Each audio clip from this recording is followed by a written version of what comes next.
beautiful to see so many beautiful, beautiful faces together to fight and start a national conversation on white supremacy. So I want to start with the chant as well. The people united will never be defeated. The people united will never be defeated. The people united will never be defeated. The people united will never be defeated. Thank you. We want to start a national conversation on white supremacy and Islamophobia. And I want to challenge you to not leave the conversation here on the lawn of Queen's Park. I need you to go home and be talking to people at your dinner table, in your family, your friends, in your classrooms, in your workplaces. This cannot start and end here. We live in a country that likes to pretend that racism doesn't exist. We have a bit of a superiority complex. We look to our neighbors in the South and think we're better here somehow.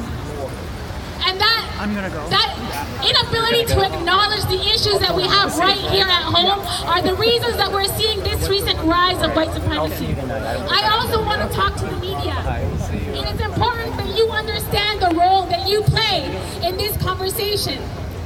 White supremacists are violent. They are hateful. They cause people's lives to end. They are not the other side of the story.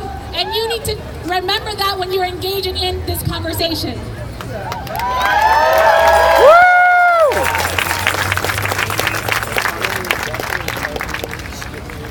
Now to my marginalized folks, my friends who are from racialized communities. I need us to stop whispering the word white supremacy as the cause to our issues. We need to start saying it loud and naming it as the problem. Even we witness the most extreme public manifestations of white supremacy as they operate in our communities. We are afraid to say that this is the root cause. We cannot have meaningful conversations about anti-black racism, about anti-indigenous racism, about anti-Islamophobia without naming white supremacy as the root cause. We are all in this together because we have a common enemy. I want to caution us to not lose sight of the real fight.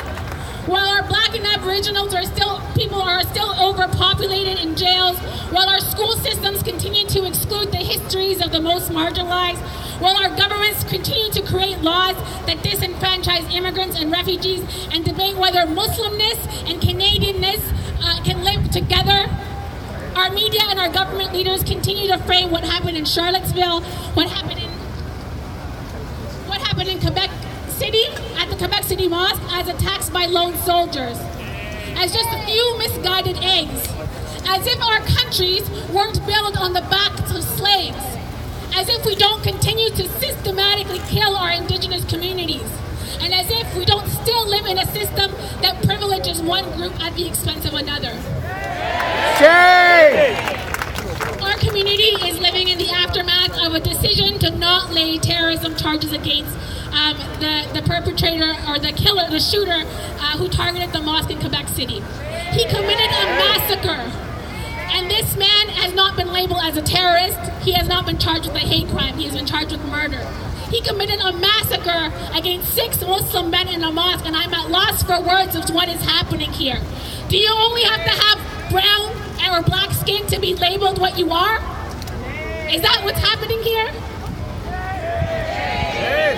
When the media does this, when our government does this, it reinforces to the Canadian public the harmful stereotypes that only Muslims are terrorists.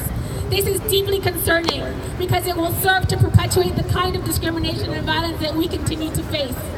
So as I leave here today, I want to remind you that this conversation does not end here again.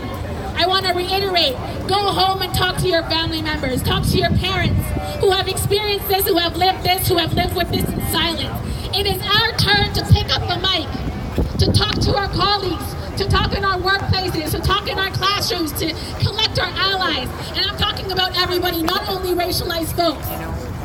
We need all of us. It doesn't need all of us or none of us. And so we need all of us to engage in this fight. Thank you.